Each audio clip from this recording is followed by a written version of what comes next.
All right, all right. I like that little instrumental. That shit was banging. Yeah, give you something to go with, right? Uh-huh. All right. Okay. What do we do here now? All right.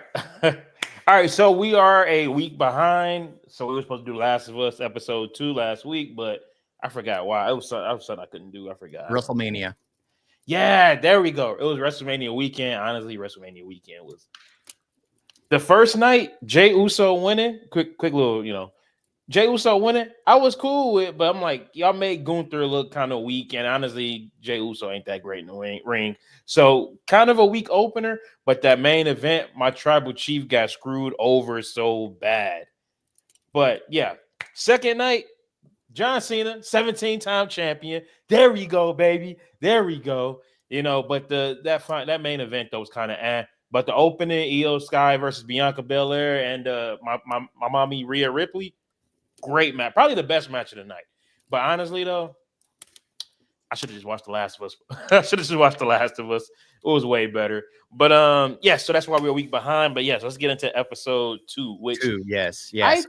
I called it. I said Joel was gonna make it to. I said Joel wasn't gonna make it past episode 3. They didn't even give him episode 2. Okay, that's why I want to talk about episode 3, because I have a feeling he thought he was going to be in for a much longer period of time. Pedro Pascal? Yeah. Why would you say that? Well, because they never show a corpse in 3. It's like he refused to put on makeup. It's like he refused to lay down on the table. You thinking too much? You thinking too much into it? No, maybe they just didn't want to see. Maybe we just didn't want to see, because he's going to be. He's just going to be in the rest of the season. Willing to do it, but Pedro Pascal was probably like, no. You said the end what? of the episode, the little redhead. Well, nobody give a fuck about the little redhead. I mean, it was sad. Don't get me wrong, but I'm like, that's Joe. Like, we saw the man get killed, get beat. Do we need to see his dead body too? That's just you just throwing too much on there, and you just thinking too much into it. No, I needed that because it felt uncomfortable. But episode 2, the Battle of Helm's Deep was probably the best part about the whole thing. Yeah. Oh my God. Yeah. Yeah. Because they never had nothing like that. They never had nothing like that in the game. No. But so to have that there, oh my God, that was awesome. Yeah, I loved every minute of that. Well, they did have stuff like that in the first game where you're defending the fort, the dam sequence and everything. Yeah. Oh yeah. Because I was expecting that to happen in the first game, but it never did. Yeah. So they brought it here. The first one. So they did it here, and it's like, okay, it makes sense because the episode would have been completely boring otherwise. So I was okay with that. The only thing I didn't like, it was like they're blowing up a ton of oil. Their most valuable resources they're getting rid of immediately. I was like, I know it's based off a video game, and in a video game you can get away with it, but it's like I was thinking like logically, maybe a sawdust bomb, something that's easily obtainable for them. Yeah. Oil is something they're not going to get any replacements of. But I enjoyed that bit. It was so cool. My bad. I was struggling with that cup, dude. I thought I was gonna drop that shit, and we live too. That'd been horrible. But no, man, that raid, dude. When Abby is walking over is walking in the snow, she sees the frozen clickers and everything. I thought that was dope, and you slowly see them moving, and the next thing you know, bro, it's like a fucking. It seemed like what's the game? Days Gone. Yeah, I was like, so man, and then bro, I was getting claustrophobic when she was climbing underneath the gate. That right there, that was the scariest part of the episode. Where they're on top of her, basically. Yes, that was the scariest part of the episode. But what was even scarier was when I was praying to God that she did not get saved by Joel. And what happened? Joel pops up and saved her. I'm like, bro, just saved. I do like how they changed a bit of it, where they have Dina call out Joel's name instead of Joel introducing himself. Yeah, because people were complaining about that bit, and it was like, okay, this makes sense. You have Dina just shout out his name instead of being like, "Hello." Didn't they do that? Oh no, they didn't do that in the game, did they? No. In the game, when he saves them, he's like, "Oh, hello, I'm Joel."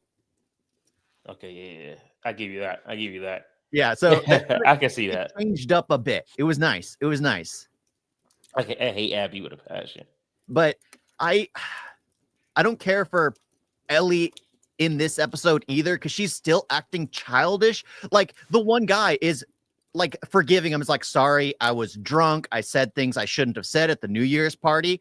And bigot sandwiches. It's just like that whole thing is just like, oh, just say sorry. That guy's trying way too hard. Even in episode 3, he's still trying, and she's still being a child. And it's just like, at some point, you just give up and no longer want to help people because they're just being childish. I can't stand Ellie. Dude, ain't gonna lie, bigot sandwiches sound fucking good. Damn. That's the thing. It's like, I didn't care for really anything in episode 2 except for the Battle of Jacksonville. I mean, that was the whole episode. That was the whole episode. But that's it. That was it. I didn't care for the story there. I didn't care for Joel getting captured. I didn't care about hearing Ellie's. Oh, I didn't care about the other Wolf members on, or I'm sorry, Abby's team going like, oh, there is a plan. We're just going to convince her to return. It just, I didn't care for any of that. Also, bro, when we saw this episode, you was complaining about the fact that he didn't kind of like, he didn't defend his actions. Okay, there you go. That's what I was, bro. It doesn't matter what he was going to say. This is the thing. Stop. He's not the type of motherfucker to beg, because he knows that if he was in that exact same situation, it's done. It's done. I already blasted your ass. It's a wrap. You about to die. Why am I about to sit here and say, oh, well, you know, there's bad people on both sides? No, I'm not about to beg. It's a wrap. So he wouldn't be begging. He would be convincing her that, oh, your father was just as bad a person as I am. That's what you do. He can tell that she was getting ready to blow his fucking shit out. It was Joel giving up.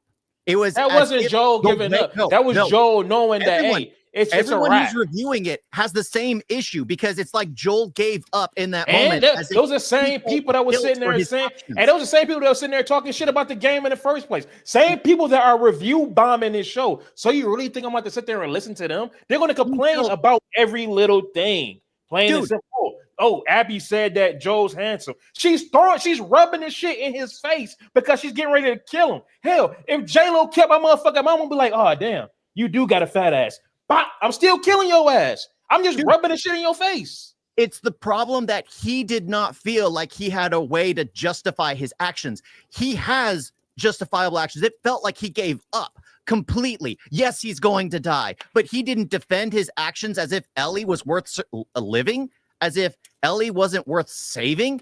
No, dude, he would be like, he would be a punk about it. Sure, Abby wouldn't change her mind, but it would destroy what her action is. No, we are left with Abby's perspective through the whole thing. Even though we know Joel is justified, he doesn't take defense in his actions. He's like, oh, you're right. I did do wrong. Just take me out. That's how it comes across. You care too much about every character that you don't see it from everyone else's perspective. Joel acted way too passively. He did not defend his own actions. That pissed me off, that scene, because it's like, Joel, you did nothing wrong. You saved your daughter. Nigga, he did nothing wrong, bro. There was motherfuckers that gave up, put their guns down, and he went over and slit their throats. Bro, he a punk ass doctor with a scalpel. You could have shot the motherfucker in the leg and called it a day. You shot him in the head. Don't sit there and motherfucker. He was a straight up killer. He was straight up beast mode. He didn't give no. So, bro, at the end of the day, bro, he went and get some motherfucker daughter. It doesn't matter, nigga. Yes, at the end of the day, bro, like, he knows what the fuck is going on. Like, he knows that. Hey, guess what? She is now in the position I was in. It ain't no talking. Dude, because guess what? Everybody that he went against, everybody that tried to convince him to stop or whatever, or I give up, it was no talking. He knows how shit goes. So you're saying if someone's gonna pop your brains out, you're gonna go down without a fight? You're just gonna sit there and accept it and not take any kind of action? Peep this. Okay, peep this. Even if it's your own words. Stop. So if I killed your motherfucking daddy, pop that nigga, clean out. Oh no, Mauricio, pop. I just had to throw in his accent. If I pop that nigga, then all of a sudden you come for me. I'm not gonna sit there and say, well, you know, he tried to kill my daughter, this and that. Nigga, it's a wrap. You know what I'm gonna do? I'm probably gonna talk shit about you and your daddy to make you more mad. I'm not gonna sit here and try to justify my actions. Okay. Joel did none of that either. He gave up completely. He ain't me. He gave up completely. That's the thing. Is like, he gave up. He was a complete pacifist in that moment. It's like, dude, Fight for your actions. You did nothing wrong. I don't care if he doesn't fight back with fists, as long as he speaks up for his own actions in defense of what he did. Because he was saving his own daughter in that moment.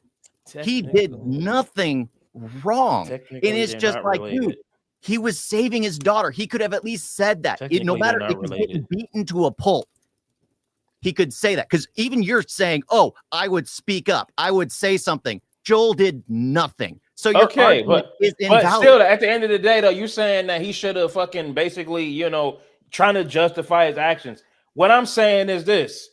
He knew that, hey, it's so, you know, he knew that it's a wrap. There's no point in me sitting there trying to justify my actions because, like I said, if I was her, I'm gonna sit there and just do the same shit. But you just are being hypocritical because you just said you would say something, and now you're saying because I'm a piece of shit. I'm gonna always try to make you feel. Oh, God damn it. Dude, you're arguing for my argument without knowing you're arguing for everyone else's issue. It's the fact that Joel is a fighter and he was sitting there not saying any. It was just like, dude, you saved your daughter. There's nothing wrong with that.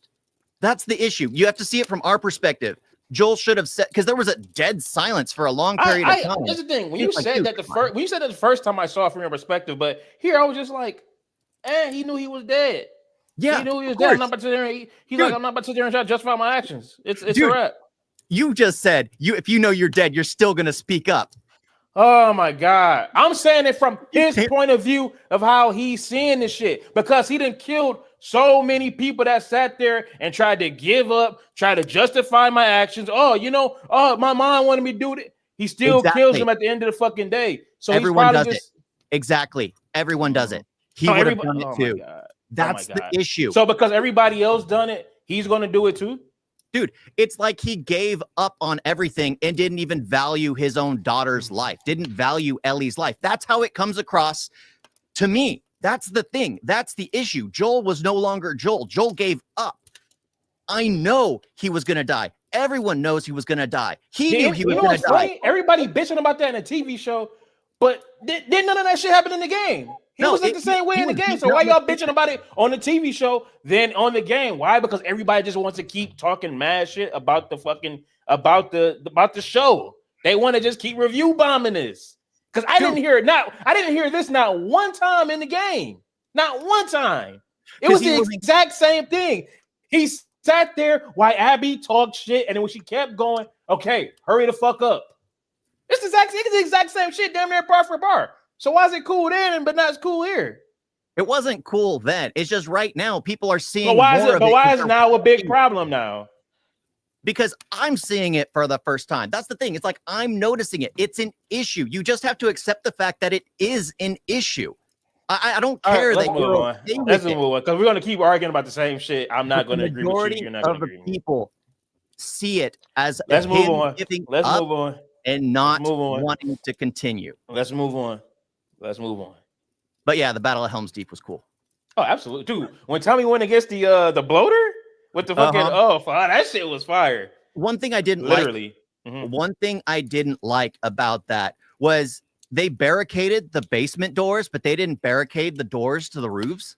Yeah, that was so stupid. They was getting taken out left and right. I'm like, damn, y'all could have did better with that. Yeah, that's just like a few of the things I had issues with. The fact that they burned a lot of oil, the fact that they didn't barricade their roofs because they just barged in and started eating everybody. You could have at least had some barriers so they could hear the banging and turn around and shoot them. But yeah, that was dumb on their part. That was dumb on their part.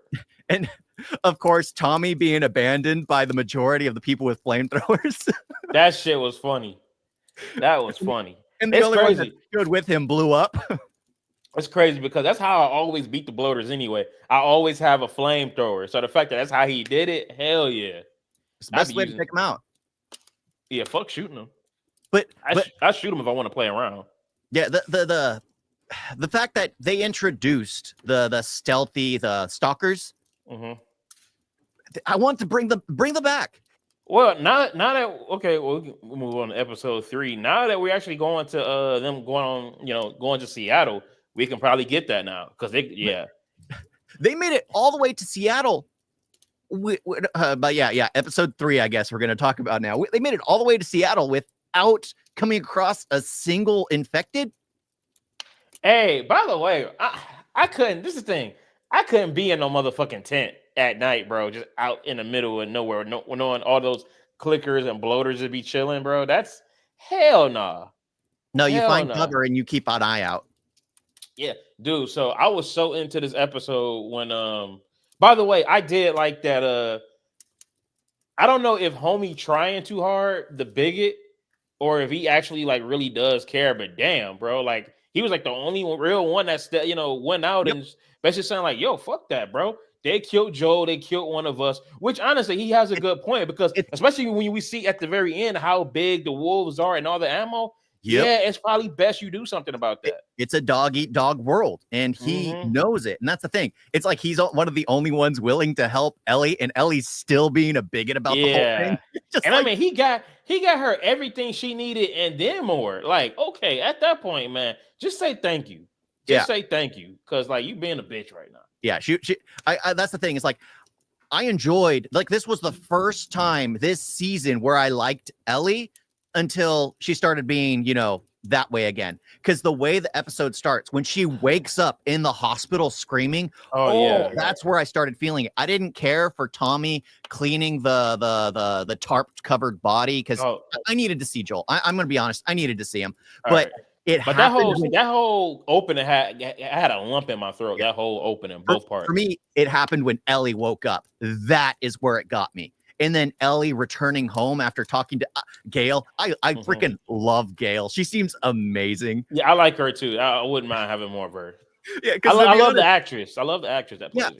The only two characters I care about now is Gail and the guy who's trying to ask Ellie for forgiveness. Those are the only two I like right now. No, I don't Dina? care for Ellie.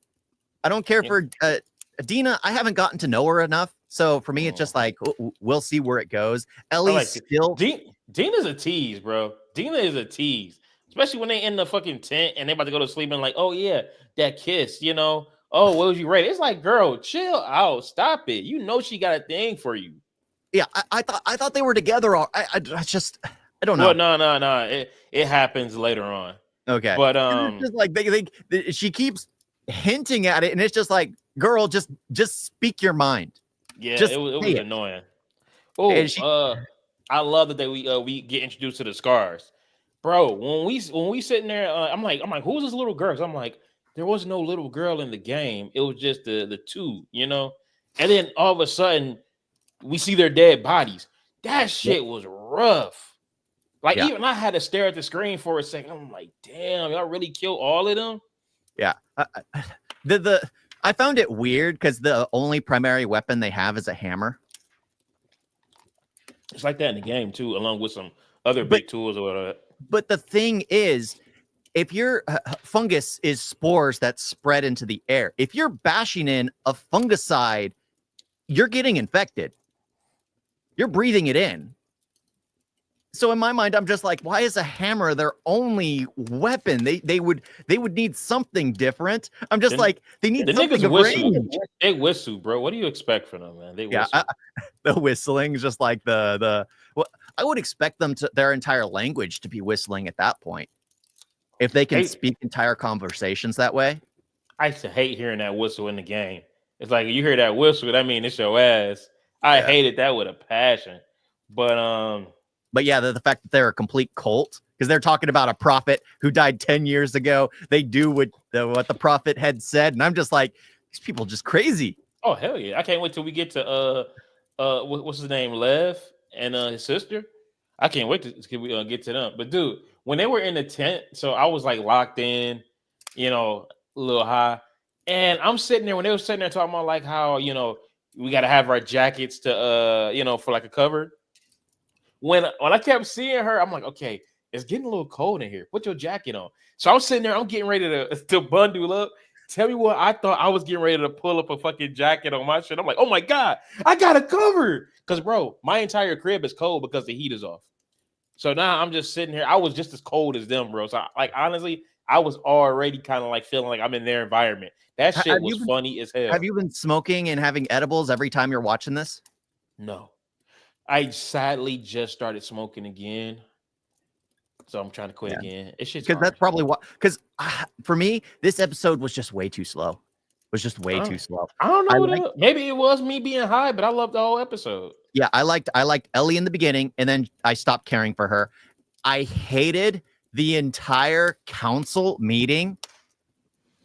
I was waiting for Ellie to crack a joke when she was reading her paper. It seemed like she was trying to crack a joke, or just how she was reading it. The whole thing felt like a joke. It did. It didn't. It was her delivery. It was her delivery of it. Yeah, it felt like a joke. Is written as if sarcastic. That's the thing.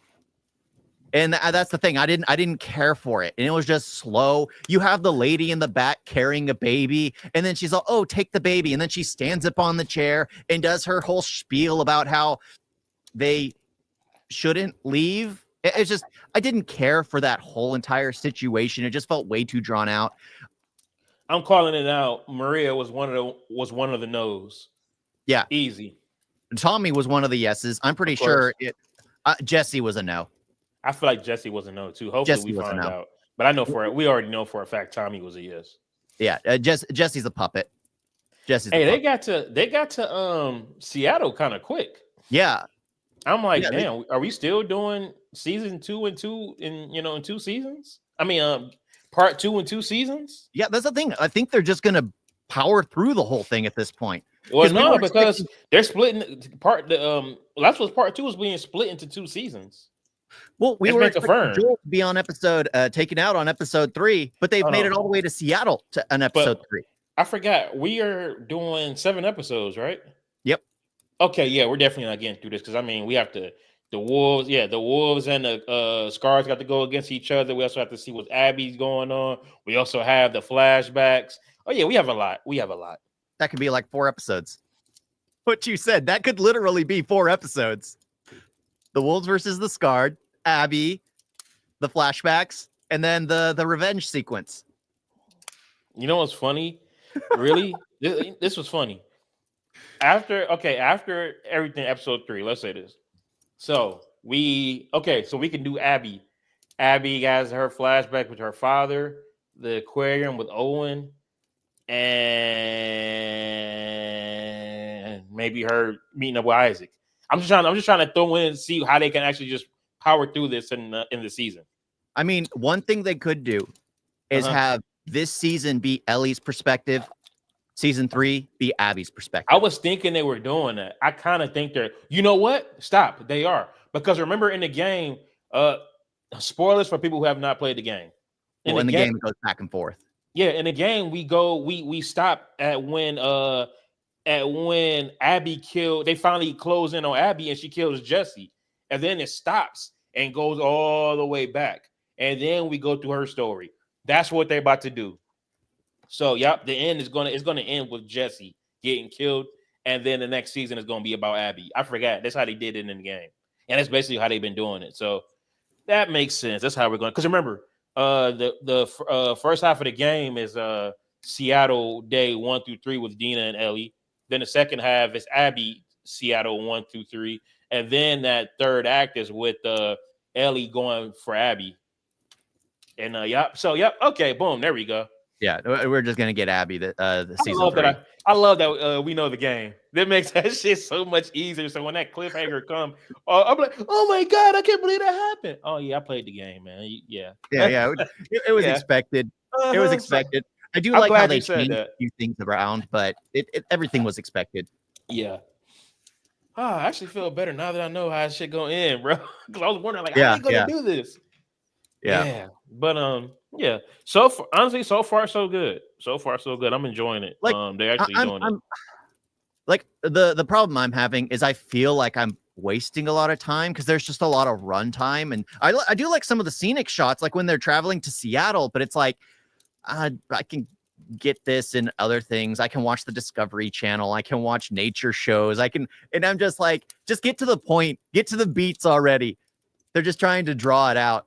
Because the main thing, I wanted to learn more about Gail, especially Eugene, because Gail's just amazing. The fact where she's talking about how, I need to see a therapist of my own. Tommy's all, how do you handle it? I'm an alcoholic. She's basically an alcoholic and an addict. So she's fine. She has her weed. She has her alcohol. I ain't even gonna lie, dude. I was crunching on some egg rolls during her scene. Yeah, like dead ass, bro. Yeah, but that's the thing. I enjoy her. Tommy's starting to grow on me because I didn't really care for him in season 1 because we didn't get much of him. We're getting more of him now. He had like maybe 2 episodes. Yeah, but not completely. It was more like him just being a complimentary character. Here, he's getting fleshed out a bit more. Yeah. And of course, he's a dad. And also he's about to jump in on the action too eventually. Yeah, hopefully we get an episode showing, what he been going through also. That'd be awesome. Yeah, it would be. It would be pretty cool. Because his conversation with Gale is actually what brings out more of the story. Like sometimes some people are just lost causes, things like that. Because Joel and Ellie walked side by side. Joel didn't affect her. They were just one and the same. Yeah, I like that. That's what the thing is. I like how Gale breaks down everything she sees, and it's just like she doesn't care because she's an alcoholic and she just listens to everyone's problem, just like, listen up, this is this. Like when she's talking to Ellie, oh, why did Joel say this? Why did he say the bad thing he did was save your life? Like, it's so interesting seeing her perspective and like know that because she's a good actress, an amazing actress. So she can portray that she knows more than what she's giving off.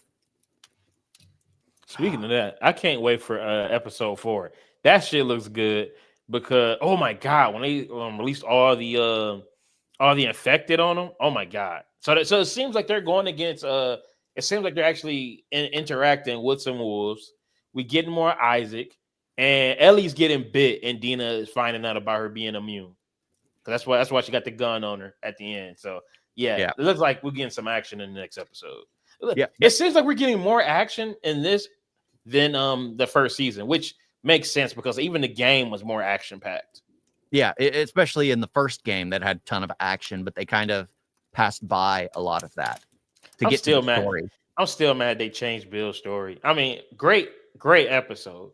But it's like, I still wanted what we got in the game. Well, because remember, we had discussed this. They could have made it far more impactful when Joel leaves with Ellie and Bill sees that he needs someone in his life. Because Joel had someone and then he got Ellie.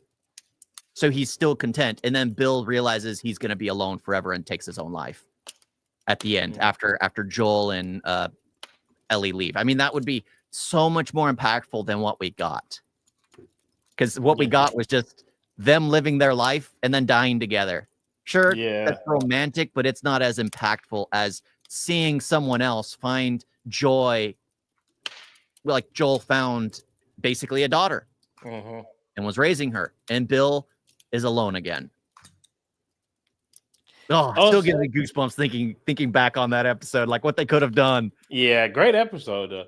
Also, I'm still tired of everybody talking mad shit about the casting choice. It's like, okay, we're episode 3 now. Get over it. It's done. Don't get me wrong. The only thing I hate about Caitlin Deaver's Abby is, of course, she's small. She is small. The thing I have an issue with is like their roles would have been better replaced. She would have been a better Ellie. Just would have been. Look wise. Yep. That's about it though. I mean, I feel like she can act too, so she can pull it off. But acting wise, I'm liking Bella Ramsey. I just don't like how they got her portraying 19-year-old this season. I don't like her this season because it seems like she's still a kid. Yeah, this season's just not her. Like, it's probably because it's probably she still feels like a kid because she still looks like the same Ellie from last season, which was 14-year-old Ellie, which it basically kind of messes up the performance for us. Yeah, that's where it's at, Well, and the way she acts and portrays everything. The scene like in season 1, episode 1, where they're making jokes about when they're breaking the rules and charging where they come across the stalker. It's just like, why is she acting like a child? You're supposed to be adults. You're gonna take out, and you're acting like, Okay, you know what? Stop. You know what? I can't do that. Stop. Because I'm 34 years old, and I'd have still have been doing the same shit too. dude. But it's in a based off of the character. post-apocalyptic, My you would nigga, not. yes, the You would fuck I not. would, bro. You would Yes, the not. fuck I would. You really, Everyone's dying around you. Dude, you wouldn't even my enter the nigga. building. I knew somebody that died, and I automatically had a joke about that shit, bro. Yeah, but Somebody you like, wouldn't even, there's no way you now would even stop. step foot in that building. There's no way you'd be Fuck making no. a joke. I would have been outside with homeboy. You would make a joke after the fact, but you would never step foot in that building, so you But wouldn't stop even though. be But making a stop though. joke. But stop though. But you gotta remember though. This is nothing new to them. Remember how on Walking Dead there was like stop. There's like 50 walkers coming. They're like, just put your guns away, stab them, push them to the edge. That's how they are with clickers. Because I mean, okay, you see how they was. They threw a bottle, went up, pop, pop, pop. Hey, we good. That's because they don't know they're no longer a big threat. They're excited to go in there. So to them, that's fun.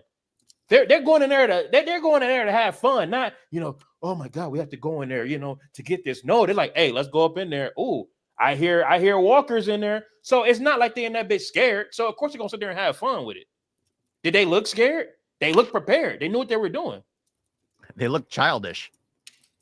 But still though, so I mean, like I said, what affects her performance for me is the fact that this is supposed to be 5 years later. And you know what? The only thing that mature, She's 19, right? Yeah, 5 years later. She was 14. So the only thing that matured is her hair. That's it. That's the only thing that they say, okay, we have to change her appearance. Give her long hair.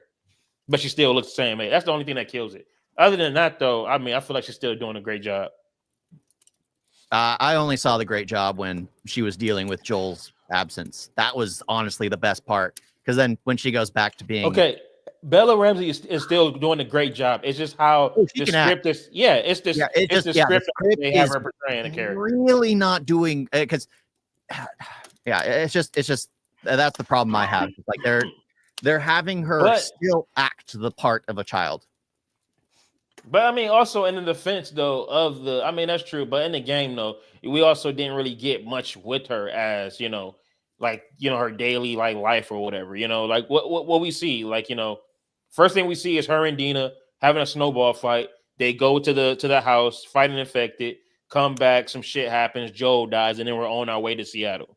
So I mean, here it's kind of like you getting to see what she is, but again, I still feel like But anyway, yeah, that's episode 2 and 3. Oh, I'm continuing to watch it. I'm hoping it'll turn a new leaf. Ellie will start coming into her role. Dina will come actually do more. I'm excited to find out about Gail, more of her, because they're going to keep doing back and forths between the Jacksonville and Ellie. Because I enjoy what's going on there. Absolutely, that should. I can't wait till we get more in depth with it. Yeah, that's definitely gonna. Whoo. But as of right now, it's just like it just feels a little drawn out. Just get me more Jacksonville battles. Give me more of that, because that's still epic. I never went live on my Instagram. Whoops. Because I was just looking like, that's weird. I don't have no comments or nothing. I never went live. Well, Sinners. All right, Sinners. Yeah, you know that movie? Okay, I want to start off at how not even the box office, how media is kind of like downplaying the success. Oh because yeah, I saw an article where was it Once Upon a Time came out a couple years ago. Same budget, grossed 40 million. Oh my God, Once Upon a Time in Hollywood is a big success. Here goes Sinners, same budget, gross more. Oh, it's a hit, but it's like, damn, dude, can we fucking have anything? It's like, yeah, they can do it, and y'all don't throw no negatives at it. Here go this movie, and then you want to sit there and say, oh yeah, but this, that, and this. That's why I was glad that Ben Stiller came and said, hey, fuck y'all, Sinners is doing good. And also last weekend, amazing film. Last weekend it grossed, I think, said 49 million. This week it only dropped 6% and did 45. And I think like the last movie to even do that shit was like Avatar. So that's how you know that this movie is about to be here for a minute. And it's probably like, honestly, for me, it's the best movie of the year so far. Yes, absolutely. Absolutely. Especially out of Hollywood. This is the best film out of the year. You agree? Yeah. Dude, this is one of the most amazing films. Because, dude, I reacted to the trailer and I was confused because it looks like it has comedy. It looks like it has combat. It looks like it has vampires, horror. And I'm just like, it has all that. Mix all this in together. I'm like, I'm just going to watch it for Michael B. Jordan. That's the only reason I'm going. My gosh, I am glad I did. It is such an amazing film. The way everything is interwoven, because I honestly don't feel like it has jump scares in the beginning, right? Dude, so I went to go see it the second time. This motherfucker in front of me, bro. The second the movie starts, and by the way, every movie we're talking about here is spoilers. So Sammy goes into the church. They have like a brief little flashback. Here go the dude.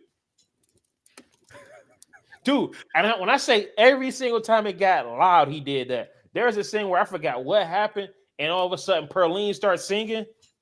I'm like, bro, stop being a fucking pussy. Dude, like, this is ridiculous. I know you're handicapped, but you're not mentally handicapped. I was the only white man or white person in my theater. And it was one of the best experiences ever. There was like this elderly black couple out in the front. The lady was like, "Oh Lord," it was hilarious. I had a great time in the film because I love how that was you had a fun experience. The first time I didn't have these old bitches behind me just kept talking nonstop. And then when she goes to the bathroom, she comes back and I didn't even know it was her, but she like coming towards me, so I'm putting my feet up. And then she's like staring at me. I'm like, what the fuck is your problem?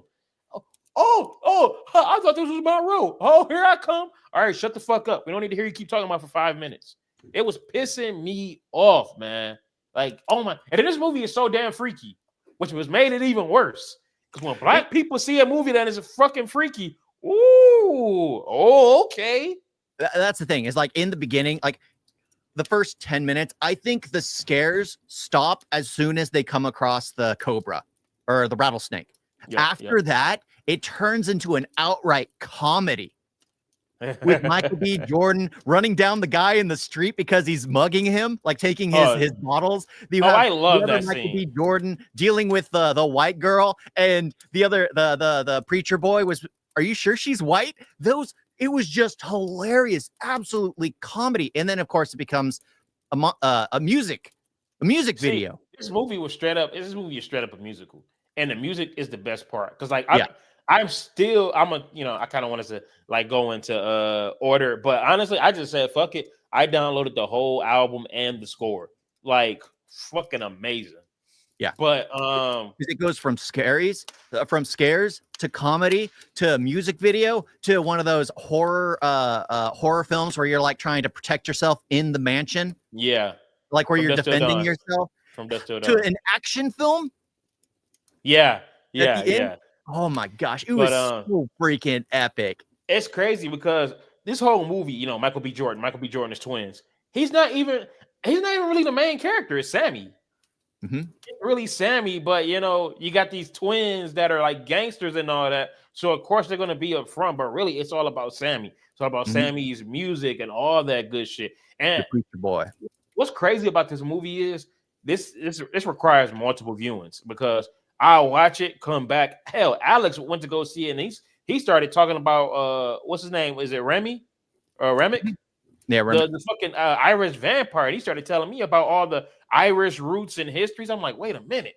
Now I gotta go watch it again because hell, he don't even like Klansmen. The second he realized that these motherfuckers are clans, he's like, oh yeah, after I'm done with y'all, I'm gonna go and circle back and kill this motherfucker. So this movie requires multiple viewings, and then it's like I'll be on Instagram and all of a sudden I see like some more like history, and I'm like, damn, wait a minute. Let me go back again and see what they were talking about. Like how I didn't know that what is it? Is it it's not Lisa, the Chinese couple. I didn't know that, basically during that time they were the middlemen. So that's why they had that's why she crossed the street. Yeah, they had a store for across the street to get the other black people. And then they had the store for the white people. I'm like, okay, now I'm getting all this shit. Well, that's the thing. It was funny because watching that, it just reminded me of San Francisco. You remember walking, you see the streets. One side of the street is like all the rich people are walking it. You look across the street, you have all the druggies, the homeless, everyone on the other side of the street. Come on, where he lives. It was ridiculous. It's like you see that. And I was just like, it's literally the same thing back then, but it was so freaking cool. I like the Irish guy, the reason why he wanted unity with everyone, the reason why he was hunting down the preacher boy was because he wanted to see his ancestors. He was feeling alone. Imagine living for hundreds of years and everyone you know and love was gone, which is why with the post-credit scene, they didn't do anything. Why? Because they had each other.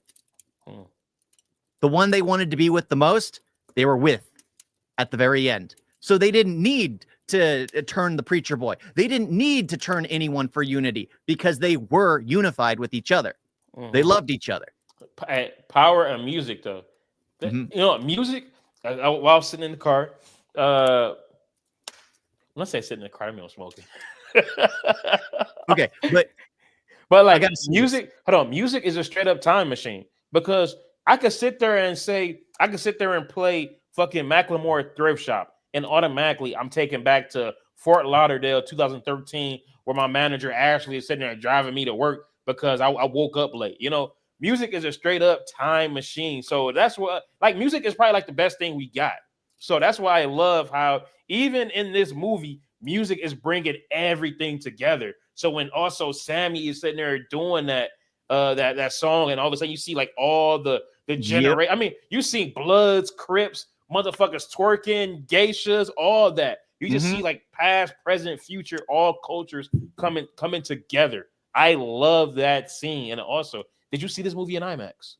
Yeah. But I gotta say, when it started and I heard them doing the dialogue about music breaking the boundaries, I remember seeing that in the trailer and I rolled my eyes at it. I'm not gonna lie. I was just like, great, this is gonna be something stupid about music and how the demons are gonna come through the barrier and start killing people because they played music and fell into lust too much. No, absolutely not. The music is basically the MacGuffin. It's what everyone wants.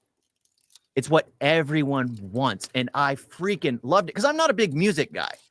I am not. Sadly, I don't know much about music. But you don't have no rhythm or nothing. Yeah. This film is so well done. And I've seen enough Indian cinema to enjoy a music moment out of nowhere. The Irishman when he's dancing and singing outside. The Rocky Road to Dublin. That is my favorite song of the whole movie. It was to reap the corn. I was like, ooh. I love it. The fact that they keep asking for permission to come in. It was like, ooh, the vampire, classic vampire. Bro, cornbread punk. Well, at least give me my $2. I was like, bro, all I keep thinking about is him from 8 Mile. But like, honestly, this might be the new role for him, bro, because I loved him. But yo, we got to give Delroy Lindo as a Delta Slim. We got to give him his flowers because I love him in everything he does. I still think you should watch The Five Bloods on Netflix. Spike Lee movie, one of Chadwick Boseman's last movies. But Delroy Lindo, I hope I'm saying his name right. Amazing performance. Everybody talking about Sinners. Honestly, that movie blows this character out the fucking water. But Delta Slim, funny as hell, bro. They said my boy died for $40 in an Irish beer. But he was straight up the comic relief, especially when he ate the garlic. I'm like, nah. I'm like, ain't no way he a fucking vampire. I shat myself. He's like, you guys smell anything? I think I shot myself. That Irish beer. Oh, I'm fine. I'm like, bro, get the fuck out of here. Get out of here. I loved him. It was so freaking well done. Like, this film is just like Michael B. Jordan. I gotta say, when most people play twins, they play caricatures of twins. You have the nerdy one, you have the jock. Yep. Right? That's what I normally see when people play twins. Here, each one was their own person. You can tell who is. It was so well. Honestly, done. You know who Stacks is. You know who Smokes is. This is the thing. If they sat there and didn't even give them two different colors, because you know Smoke is blue, Stack is red. If they didn't do that, and they were just both of them in a fucking tank top, and it was just them talking, you could automatically tell who is who. Because like Smoke is the Smoke is the more Smoke never smiles until the end. But Smoke is the more serious one. Stack is the more fun one. You would have thought that Stack was gonna be the one to shoot a motherfucker, but not. It was Smoke. Yeah. And well, that's the thing I found surprising is because you would think Stax would also be unhappy because the one he loved more than anyone, he gave to another man because he didn't want her lynched. Yeah. It was just like, holy crap. When you hear that, it was just like, what? Why is Smokes the only one that's unhappy? But why? What? But Stax took happiness in the fact that he was able to save the love of his life by staying away from her. It's just like, dude, this hits. This hits hard. What someone is willing to do with the one they love, and she didn't care about that. She wanted to be with him. Hey, she was a little freaky little thing in this movie. She was a little freaky little thing. Even at the end, when Smokes is taking out the Klansman and he's like seeing his girl and child, just like, oh my god, everything is so freaking amazing. It's like he looks to his side and he's like, my happiness is over there. My happiness is over there. But first, let me take care of this last races right quick. Yeah. Boy, I was like, it's a wrap. It was so sad that because his like PTSD, he got the war shakes. He needs Stax to always hit him up, roll him a cigarette. So it was sad at the end where he tried to roll it and he couldn't. He couldn't. Oh, because he said, what he say? He's like the best part of me for a cigarette. Yeah. What was sad was he's like the best thing about me is my brother. Michael B. Jordan. And what pisses me off is a lot of people keep saying like, oh yeah, this role was meant for Jonathan Majors or Chadwick Boseman. I'm sorry, Michael B. Jordan is great. So stop throwing dirt on my man's name, bro. Like, come on, because Jonathan Majors is a great actor. I fuck with him. I'd have been cool. I wouldn't. I mean, he could have been good, but Michael B. Jordan would have killed it. Chadwick Boseman is someone else that I mess with. Nah, I don't see him here. I don't. Michael B. Jordan was the perfect pick. Michael B. Jordan is one of my favorite actors. He really is. He's got a range to actually get a lot of roles, a lot of yeah. So while I agree with you, what pisses me off about Michael B. Jordan is the fact that the only time he shines, Fan four stick. No, we ain't gonna mention that. Everybody has that one. Ryan Reynolds has Green Lantern, and he has Fan Four Stick. Wait, who has Green Lantern? Denzel Washington. What was the one that he fired his agent over? Hey, I like Heart Condition. Fuck that. I like that. But everyone has that one. But it's the fact that Heart Condition. Every time I think about that movie, I just think about when Bob Hoskins is trying to eat the burger, but then it's Denzel Washington as a ghost trying to take the burger away. And he's just like, see, look at you. Now you looking stupid. Look, you dancing with the burger. I'm like, it's basically the Hudson Hawk with Bruce Willis. I still got to see that movie. Coffee. You got to watch it. Just for that. For that running gag. The thing that pisses me off about Michael B. Jordan is the only time he really shines is when he does Ryan Coogler movies. That's the only time. Outside of a Ryan Coogler movie or Ryan Coogler production, give me 3 movies that Michael B. Jordan has done that was just like, yo, you have to see this movie. Fan Four Stick. Everyone's got to check that out. Everyone's got to check that out. That's what I'm saying, though. Like somebody said he's the Denzel of this generation. He can be if he gets better movies outside of Ryan Coogler. Because Denzel, I can name you 5 movies that have nothing to do with Spike Lee. Yeah, I as much as I love Denzel, he gets roles that he knows he can do for the most part. He can't do everything. Michael B. Jordan, I can see actually portraying a lot. Of course, he needs a director who's willing to work with him. That's the thing. He might just need a better agent, man. Honestly, yeah, a better agent. Because if you have, I feel like if it wasn't for Ryan Coogler, I don't think we'd be talking about Michael B. Jordan as much as we're talking about him now. We would see him in passing in films and be like, who is this dude? Exactly. Why is he? Because nobody would care. He'd just be that. We need to hire a black actor. That's basically who he would be. Yeah, he'd be that actor that. He just random movies. Like, I like this dude. I can't think of an actor, but it's like, yeah. I was about to say Timothy Olyphant. Yeah, Timothy Olyphant is like he's always that side character that you like. He's never the character. That's how I could see like Michael B. Jordan. But luckily, he linked up with Ryan Coogler, and now he's getting these big movies, which are Ryan Coogler movies. Because hopefully, Sinners is the movie that actually gets him out there to where he can be as big as Denzel or bigger. Pause. Superman. He could be Superman. But yeah, I'm it's still just down with that. Yeah, Bradley Cooper is playing Jor-El? Yeah, I know. Yeah. Yeah. I want to see how that is. But...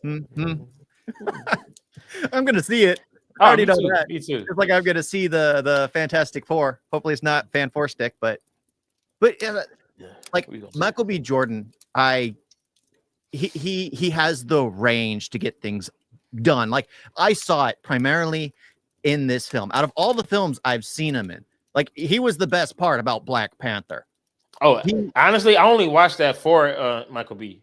Yeah, Chadwick Boseman, great, but I went there for Michael B. Jordan. I feel like in that movie, everybody was more entertaining than Black Panther himself.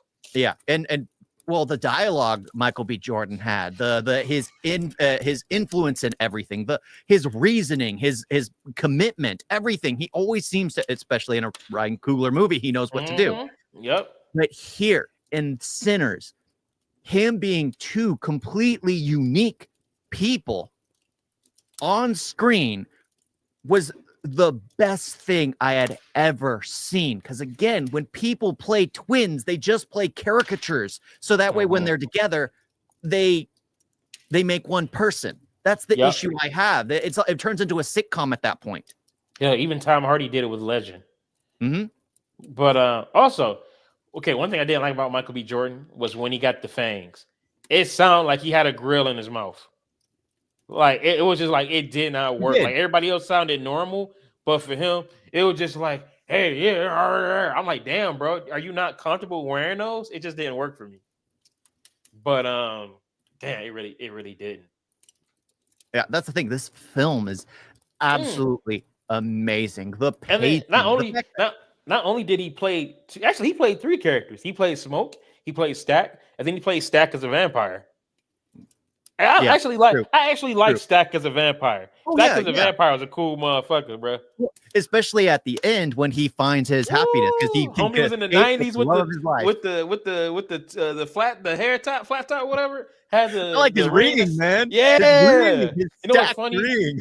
This what I found funny. When Black Panther came out, I kept saying, I need to get that Killmonger. I need to get that Michael B. Jordan. Here we are. There was Sinners. I need to get that part. I need to get that Michael B. Jordan. No matter what, bro. Like, yeah, that's why I was just like, yeah, he's like my top 3 favorite actors, probably top 2. Yeah, especially of the new generation of. I can't think of anyone close in his age that I actually find as a top actor. Alex would say Timothy Chalamet. I never seen anything with Timothy Chalamet except that Don't Look Up with DiCaprio and Jennifer Lawrence. That was about it. I don't care. I don't care to check out anything he does. I don't know why. It's probably his movie choices. I just don't like Dune. I didn't care to watch Dune. Yeah. I'm fine. Because that's the thing. I don't like that Hollywood likes to just reuse old actors and things. Like Denzel Washington and Equalizer. Sure, people like those films, but it's just like you have all these actors who should be retiring doing these action films. You know they're doing an Equalizer at 4, 5, and 6, right? Yep. Dude, he's 70. Yep. That shit ain't happening. He was in Gladiator. He was Denzel Washington. He was the best part in Gladiator. In Rome. He was the best part in Gladiator, though. He carried that movie. Yeah. Well, because the movie wasn't that great to begin with. How many villains were there? You had the Emperor. You have Pedro Pascal. You have Denzel Washington. That's 3 bad guys in one film. They just kept killing each other and taking over. It's just But in Gladiator, you just have the Emperor. Oh, yeah. Okay, IMAX. What I loved about the IMAX. Okay, when it was in that train station, bro, I thought somebody was talking behind me. No, it was the fucking audio. I was sitting in the middle. It was the audio. I was like, ooh. And then I love how when the shit was getting ready to start, like when they was getting ready to take their last stand against the vampires. I was like, "Oh, game time!" It was like a video game. It's like all the non-important shit, like the cutscenes, would be right there when it came time for the gameplay. I love that. Yeah. Whoo, man, that was a great movie, man. Yeah, this I have a feeling it's going to be one of the best films out of 2025. Oh, absolutely. Dude, 98%? Hands down. There's no way any of these copy paste superhero films will even come close. There is no way anything else coming down the pipeline will even come close to being. I just can't think of anything that's coming out, especially out of Hollywood, that can even touch Sinners. Now, question: do you think we should, if you had to choose, what would you rather do, a sequel or a prequel? Oof. Me, I'd say prequel because I want to see them. I want to see them in Chicago with Al Capone. But that's the thing. A prequel would need to involve the vampire, I would feel. Not Michael B. Jordan. No. It would involve the vampire in Ireland. I mean, you can do that, or you can focus on the brothers. I would rather focus on the brothers. Michael B. Jordan as twins, at the Smoking Stack twins with Al Capone. I like finding out what they did through it, like the Irish beer and the Scotch whiskey or whatever it was, to know that they were stealing from both parties. Yeah. Starting a war in Chicago. Like, I would like to see all of that. Like, hell yeah. And then also, yeah, I mean, a movie about the vampire would be dope. Also, the fucking Native Americans, bro, just popped up and then just disappeared. Like, he couldn't even, I guess the second they saw the hoods, they was like, you know what? I was going to straight up warn this motherfucker and tell them, like, hey, y'all got a vampire? Nah, they good. These white people got to go. I swear. Because you could have easily said that, like, hey, man, that motherfucker's a vampire in there. Even though that wasn't going to work. But I would have also, where the hell did he just pop up out of nowhere? Like, he was running from the sun. Oh, but he can jump. He can jump too. But where was he at to be sitting there invading the sun? Because the sun was going down. That means he had been out there all day. And remember, he died. All the vampires died the second the sun was hitting them. Which, by the way, y'all motherfuckers don't see that it's daylight coming? We'd have been it. I thought that was so stupid. Dude, I thought it was my job to point out flaws. Nah, man. Every time I see that part, I'm just like, y'all just sat out there. Y'all sat out there knowing that it's about to be like 6:22. Y'all know the sunrise comes up at 6:22. Why are y'all still out there?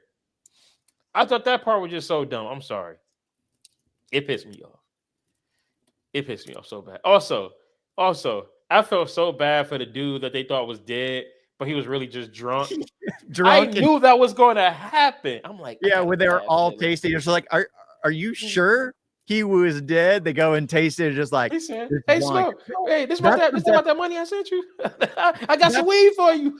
That's the best part about watching it with the audience I watched it with. It was absolutely hilarious. All the things that needed that were jokes, they landed so hard. Like, my theater did too. When his cousin's sleeping with the girl, he's like, my cousin. This is my cousin. I guess he found that button. Cousin. It was hilarious. I even love when was it Preacher Boy goes in there. He's like, oh, we're stacked. Delta. So I'm like, oh, he's in the back. Goes up in there, see Mary grinding him. He busy, huh? Ha! I was like, bruh. No, like all the jokes landed with the audience. I just hate it when the motherfuckers behind me just wouldn't shut the fuck up. I'm like, y'all hoes too old for that shit. Chill out. that destroys an experience. Having the elderly couple in the front, like making comments to like that kind of stuff. That's just spot on, perfect. Yeah. No, you shouldn't be doing that, son. Like things like that. Their dialogue was just perfect. I freaking loved it. It was a great experience. But yeah, this film is by far the best film. Hey, Van, what up, though? My boy said the trailer confused him too. Honestly, when I first saw the teaser trailer, this is the thing. When I saw that poster and it was Michael B. Jordan in red, looking down, then him and Smoke looking up in blue, I was just like, okay, it's called Sinners. It seemed like it's probably gonna be like some, I don't know, maybe some religious type shit or something to do with good and evil. And when they kept showing him as like the twin brothers, I'm like, okay, maybe it's something to do with, I don't know. I was confused too. I just know I saw Michael B. Jordan with a gun and he's twins. But then that second trailer just revealed too much. Yeah, that was the problem. I watched the second trailer, and that's the one I watched, and I was like, okay. So there's a ton of drinking, there's a ton of music, there's a ton of partying, and it's called Sinners. And they're talking about how it attracts evil. Okay, they're opening a portal to hell, and they're all gonna get killed because they're celebrating evil. I was like, great, this is gonna be a freaking ridiculous religious film. Yeah. That's how I felt. But I was like, I'm gonna watch it for Michael B. Jordan. And then next thing you know, we end up getting vampires and stuff. We're like, okay, and I'm just like, can I come in? Can I come in? The one thing I don't like is how we have to stab them through the heart with a wooden stake. Everyone will die if you stab them through the heart with a wooden stake. What why do you have to be specific about vampires? Yeah. It's just... Also, Perlene pissed me off when they needed to taste it, eat the garlic and shit. Like, I don't like the taste. Bitch, do you like to live? Do you like to live? And then I love how I forgot her name, the Chinese one. She like, you ain't got the pickled ones. That shit had me dying. But I hate how the Asian lady led to the death of the majority of the people in the barn. You gotta think about it though. She's thinking about her. She's thinking about her fucking daughter. So it's just like at this point, it's like, you know what? She snapped. I'd rather take the chance of trying to kill you than sit there and just have you go and kill my daughter. So I'll give her that. Yeah, they should have just knocked her out immediately because she broke down. Oh yeah, I'd have knocked her ass out. Like, I'm sorry, nigga, that's your daughter, ain't mine. But dude, the fact that Bo came through her husband when Cornbread was eating homeboy, he's just like, hey, I got the car warmed up. I'm just like, I was like, do you not see what's going on here?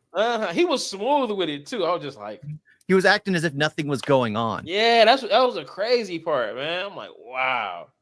But Perlene though, somebody said, Perlene's husband said, I'm gonna take the big. They said Perlene's husband woke up and said, I'm gonna take the biggest L for the day. The biggest L, she's dead. She's dead. That was the biggest W. He got rid of a cheating hoe. Congratulations, buddy. You didn't get killed by a vampire and you got rid of her. That's the biggest W, bro, of the night. The preacher boy got a win though. Yeah, he did. He did. Lost his cousins too. Lost his one. But the fact that at the very end where he's like, it was the best day of his life. I love that. I love that moment. I love that moment. That last scene is literally what makes the film for me. Because I wanted to get a backstory for okay, why is the Irishman doing this? Why? Mm-hmm. Why? It was the last scene of the film that was like, oh, he was alone. Because he was making comments about wanting to see his loved ones. Yeah. When he was going for Sammy. He was making comments about that. Yeah. And then Stax shows up on his doorstep asking to be invited in. And I love that moment when he realizes why were they asking for permission. I love that moment. But it's like Stax wasn't alone. I didn't catch that. Now I got to see it again. Yeah. Now I'm just like, he just realized that because he realizes, these folks are asking if they can come in and talk to you. It's a bar. It's a public bar. Like he don't own it. He just play. Man, that's why I say this movie requires multiple. Because I was just like, okay, it got quiet. He must have realized there's vampires there. But now that you say that, it's like, bro, it's not like he owns the place. It's not like they're closed. It's not like it's after hours. They can come in whenever they want. Man, that is genius. That is genius. And the fact that Stax is there, not alone. He's with the love of his life, the one he sacrificed his own happiness to keep her alive. It's just, there's a reason he didn't want to turn Sammy. He offered to turn Sammy, but he wasn't going to force him to turn. Why? Because he doesn't feel alone. He's got Sammy to talk to right in front of him, and he's got the love of his life right next to him. And I love that they're just talking, kind of like shooting shit. Yeah. I really love that ending. That was a great. Also, I love the ending in general when they show like a montage of all the people that went to the party. I love that whole scene. It felt like it's kind of like these are the people that we lost. It was kind of like a memory of them. These are the people that lost, came and had fun. Yeah, I love that. And then they did it again with when he was saying like this is the best, that was the best day of my life and all that. And you just see all of them together. I love that ending. Yep. I'm like, y'all gave us 2 endings that were perfect. Honestly, I originally got this movie a 9, bro. I'm gonna give it like a 9.7. Because the only thing is keeps it from a 10. I wish they had more vampire action. Or at least at least they would have stayed in there, you know. And again, I don't know. I wish they would have had something more with the vampires, just a little more vampire gore. That's about it. I was okay with it because it's trying to juggle a lot, and I feel like they gave enough time with everything. And again, like I said, the issue I had until the very end was like, are we going to get a backstory for the Irishman? He pops out of nowhere, but he was seeking the preacher boy because he wanted to see his loved ones. Stax doesn't care about that, but he's wanting to turn his nephew because his nephew's about to die. He asks for permission, but it's just the film I feel is so perfectly paced. Everything bleeds into everything else. You could watch it so many times and realize, oh, because I always think back on the film and realize, oh shoot, this was referencing this here, which is why it's okay now. It doesn't matter. It's not a hole as I thought it was. What was I saying? Oh, also I love that the bag, what was the little fucking magic bag around his neck, legit did keep him alive because Stack could not bite him because of it. But then you notice the second he takes it off, that's when he dies. Yeah, because he didn't want to continue. That's the thing. He lost his wife. He lost his child a long time ago. He lost the love of his life, and he wanted to join her. So he removes it, takes out a clan, and it turns into an action sequence. Great scene, man. He was going. I mean, he went out there still with the sniper. I'm like, oh my god, bro. I really want to see him in war. Yeah. Shit, he's better than Hugo. No, wrong one. Was it not Hugo Stiglitz? Frederick Zola. Yeah, there you go. But that's what I mean. It's like you see Michael B. Jordan acting as twins. It's so far superior than like Tom Hardy in Legend. You remember he had the gay Tom one who was tough. Tom Hardy in Legend was good though. Yeah, he was good, but it's again. I see what you're saying though. Whereas Tom Hardy had to like really do like a transformation and make himself look different. Michael B. Jordan didn't have to do that at all. You could just tell he was different by how the person moves, how they walk, how they react, how they spoke. Yeah, that's the best way to do it. He was unique in Legends. They were caricatures, which is why they were always in scenes together. They couldn't be separate because you couldn't differentiate them. Oh, also, I like that it didn't look cheap or crappy or anything when they were in the same scenes together. Because I was watching them pass that cigarette back and forth. I'm looking dead at their hands to see like how it looks and all that. Like they did a great job at that. Yeah. But speaking of twins, have you seen the show? I started it. What's her name? I forgot. Homegirl from Pitch Perfect. She was in charge of the Bellas. She played twins, and man, that she does an amazing job. Best part of the final season. She kills that shit because she could play a bitch, and then she could sit there and play like whiny, weak, pathetic. She does a perfect job in that. Yeah, but Sinners, the best film of 2025. I'll just say so far. Let's be honest. Unless we get Sinners 2. Yeah, but let's be honest. Right now, it's the best film of 2025. We'll add so far onto the statement, but the best film of 2025 is Sinners. Yeah, from music, cinematography. I mean, hell, man, you got a good ass villain. Like, I want to party with him. Like, Rocky Road to Dublin. His dance moves. I've actually been listening to that. When I go back to the locker room for karaoke, I'm performing that song. I got to do it with the Irish accent and everything. I need an Irish beer. Well, speaking of his dance moves, let's move on to The Accountant 2. Nice. They have the same dance moves, I guess. I ain't gonna lie. The Accountant 2 was good for Ben Affleck and John Bernthal. Mainly John Bernthal. Because I forgot what the story was about.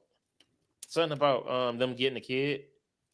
The film, I gotta say, it really is John Bernthal because the way he's introduced is where I actually got interested in it. I do not care. Okay, I'm just gonna say this outright. I do not care for the Treasury agent, whatever her name is. Oh, bro, I was hoping they'd kill her ass right away. I hate her. So yeah.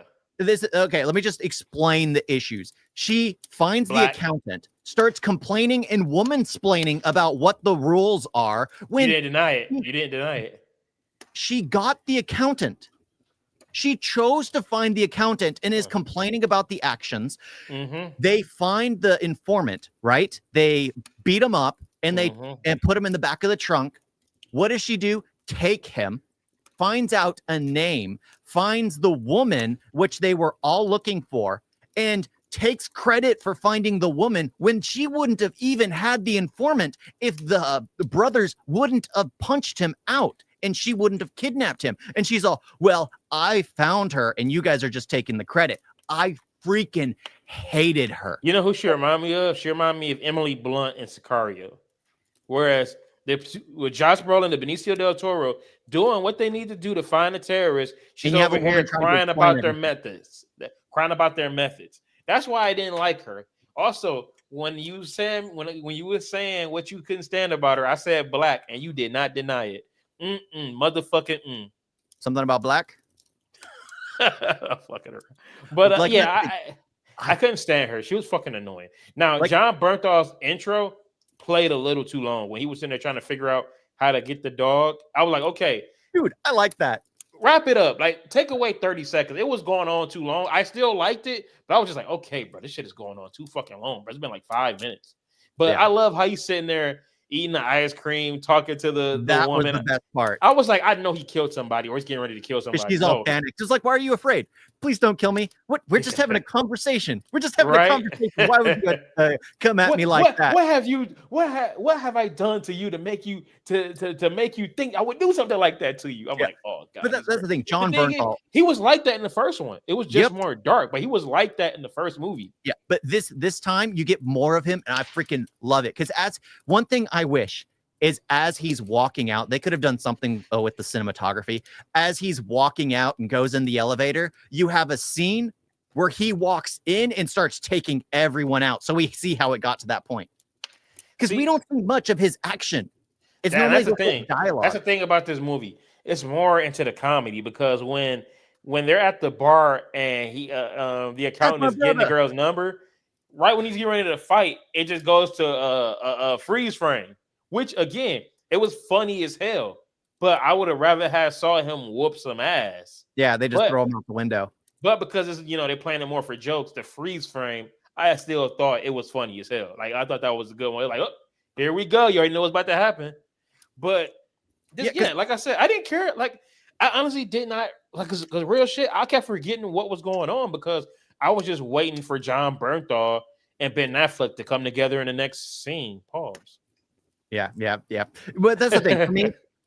Well, I have 5 brothers. Well, I guess 6 brothers. You're a brother, so I have 6 brothers, and it's like the way I look at it. The way I looked at it is like I am not the best at keeping in touch with people. So when they were having that discussion, and John Bernthal's like, "Is it my fault, or is it because of the way you are?" And for me, I was like, "Dang." That would be what my brothers would say to me because you got 5 brothers. You got 5 brothers. You say you got 6. You included yourself? No. Okay, count them out. Okay, there's Caleb, Elias, Jonathan, Philip, Shubankar, Maurice. Oh, you talking about your brother-in-law too? Okay. And then when you said Jonathan, I'm like, who the fuck is Jonathan? JJ. That's who I forgot.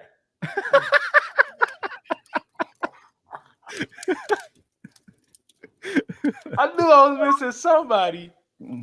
Okay, I'm sorry. Continue. That's to be honest, that's why I absolutely like the first film. I'm just like, meh. I enjoy watching it. This one I enjoyed more because of the brotherly dynamic. That's why I'm watching it. Because the entire time, John Berthal just wanted his brother, like I finally found you, and then you disappear. Like, do you even care about me? Do you even love me? Yeah, that's crazy because it's like he still doesn't get his condition. Like he knows he has a condition, but he's like, why is that still affecting the love that you have for me and all that? John Bernthal has remained alone his entire life because he wants to be there for his brother in case his brother calls, which is why he was angry when his brother called and it said Grundy, and he's like having that argument with him. We already knew John Bernthal was going to answer the call, but he wanted to have an argument with him. He's just like, again, the only issue I had was the pointless black chick in the role. It is just like the Treasury agent. You're the one who brought it up, so I might as well say it. Okay, he's right. Like, it's just, I absolutely hated her. She's taking credit for things that aren't hers. She was upset at the accountant, for basically leaking all the information, putting her where she was. She spent her time complaining about a chair in the film. And the only other part is the House of Retards is a house of geniuses. Okay, that scene where basically, I guess, like all the autistic kids were sitting there hacking, I thought it was exciting. I loved the hacking, which, man, that shit got me scared because I'm like, yo, I don't want to watch no type of porn on my computer. I don't want to do shit with no type of technology around because, damn, that shit just crazy. That's creepy. That is smart creepy. Houses. But yeah, you telling me, I'm just like, really, nigga, all these motherfuckers are get hacked. Shit, can I be autistic? I like ass burgers. Can I get some ass burgers too? Just get in a car accident and that's another thing that was just like bullshit. So you telling me this woman gets into an accident and then, oh yeah, when you get into an accident or something like that, you unlock abilities that you didn't know you was there, that you didn't know was there. So all of a sudden she could become John Wick because she got into an accident. I was like, bullshit. Y'all doing too much with this. Y'all are doing too much with this, bro. I'm not gonna lie. I walked out of the film thinking, you know, if Maurice is high watching this film, he might purposely get into an accident on his way home. My guy. Remember, this is the same motherfucker that started eating carrots because of the movie Shoot 'Em Up. Because I didn't have a gun. So I'm like, I need to shoot him up. My guy, if that was the case, I would have been got into a car accident. I'm sorry, nigga. I would have been got. Oh, you'll never remember your family or friend. What friends? Huh? Okay. What friends, nigga? Like, oh fuck. It don't matter. You're a contract killer. You have no name. You're just a John Doe. It don't matter. You can take out anyone and everyone. So yeah, I didn't like that. I didn't like that was how she became a badass because she fucking got into an accident. I'm like, that's complete bullshit. And the fact that the first time she sees the picture with Ray King, J.K. Simmons, she doesn't see anything, but after she stabs the black lady, she's like, oh, the same picture I've already seen jogs memories. What? That's the thing. Is like, also, I did like that J.K. Simmons got himself an action scene before he died. I thought it was just gonna be him getting killed in the bathroom. I'm like, that's how they did him. No, he was whooping ass. The issue I had, it was just like, he's old. Like, if he was the old version of himself from the Tomorrow War, where it like shows his muscles and his tank top, I'm like, yeah, he could beat them up. But in this one, it's just like with Chris Pratt, he plays Chris Pratt's dad. Oh, okay. Yeah. Also, was it me or was the audio at the beginning, like the music in the bar, too loud? Because I couldn't hear nothing he was. Okay, I couldn't hear nothing he was saying. I'm just like, okay, he's looking for somebody. But if you notice, like it just reminds me of like Rocky. Each film, Rocky got smarter. In each film, Ben Affleck gets better with people. Yeah, and that was the best part because, oh my god, the dating scene. Oh my god, bro, that was hilarious. I knew that was gonna go bad. Like all the girls just line up for him, and all the guys just like, And then at the end, I'm like, okay, let's just go for the other guys. He gamed their algorithm. It was really there to serve no purpose except to show that he wants someone in his life. Like, that's why it was there. But I don't think we needed that scene. I just wanted to get John Bernthal and Ben Affleck back together again, because that's what I absolutely loved in the first film. John Bernthal's just this mysterious character out in the background. You don't know what his purpose is. And then they meet each other in the house. And it's just like, dude, they're brothers. I love the reference to it where it's like, I almost lost my career. Yeah, I'm sorry about that. Oh, you're going to have to afford my time. I can afford it. As if it's no big deal. Right. Yeah, I love all the back and forth. I love when he's even when they're sitting there showing pictures of like people that's dead. He's like, well, She didn't kill all of them. Like, Yeah. how would you know that? Well, maybe not this one. And this technically, one, I didn't even say anything. Like, yeah. I love Why would you all of confess that. to capital murder? I didn't say anything. I was just suggesting that they might not. It was freaking great. That's the thing. I liked him for that, and that's the only reason the treasury agent was there. But she kept taking credit for everything. Oh, a big thing that pissed me off, and this was plot armor. At the end, where they're sitting there, they getting ready to stop the bus of children. The bad guy, the main bad guy, he looks and he sees them. Bro, homie just sits there, looks at them defeated. I'm like, bro, are you gonna fucking shoot the car or what? No, dude, he was just staring at it like this for like what, a minute as it's driving. I'm like, do something. It's just like, dude, shoot. Right, do something. If that truck was on your team, they would have been slowing down. And then this is the thing. And then he even let them get enough time to like spin around and start shooting. I'm like, bro, do something. Like, I understand at a distance you wouldn't know who's driving it, but if they're going full speed and not slowing down to your position, it's obviously not a friendly vehicle. Exactly. But I love that what he say him about getting the dog. He's like, are you going to be there for him? Like, you know what I'm saying? Are you going to have some type of job to where you can stay? Oh, you're a cat person. Which pissed me off because when he was saying that, I'm like, fuck. There's nothing wrong with that. I think I'm a cat person. And then at the end, he gets the cat. Oh, no, at the end, he doesn't get the cat. Alberto gets the cat. I was like, it's my cat. Why does Alberto, how does he know the time it takes to get to wherever that home for retarded geniuses is? But he can't know how much time I need with my own cat. It was John Bernthal, like the best part, mainly because I can feel how he feels in each scene. Yeah. And him bouncing off, like even when he's mimicking Ben Affleck, saying the same thing. Don't copy me. Don't copy me. It's just like, oh my God. Yeah, that was so fun. I'm like, bro, he's such a brother. I'm like, every time we move, you start shouting and screaming. I don't do that anymore. It's like Sky Beats, what's up? What's up? Oh, no, yeah, that was funny. I'm like, yeah, I'm gonna look at him. He misses brother. He misses brother. That's why I liked it. Mainly the brother dynamic. I know that feeling. Okay. So let me get this straight, because like I said, the story is still a little murky because I was waiting for the two, main stars. The female assassin is going after the people that kill her family, right? No. I thought she was. Then what's the picture? She's a part of the same organization as John Bernthal. Oh. Mm-hmm. Which is why when John Bernthal denied a few of the hits, she took them up.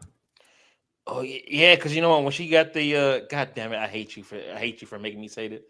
Because when he got the contract for the black chick, I don't know her name.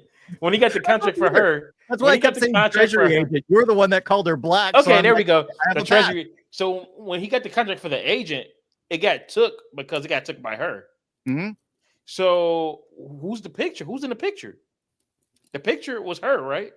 Yeah, she was in the picture. It was her son, and her husband. Her husband was dead in one of the cartel camps. What about the son? The son was the one they rescued at the end.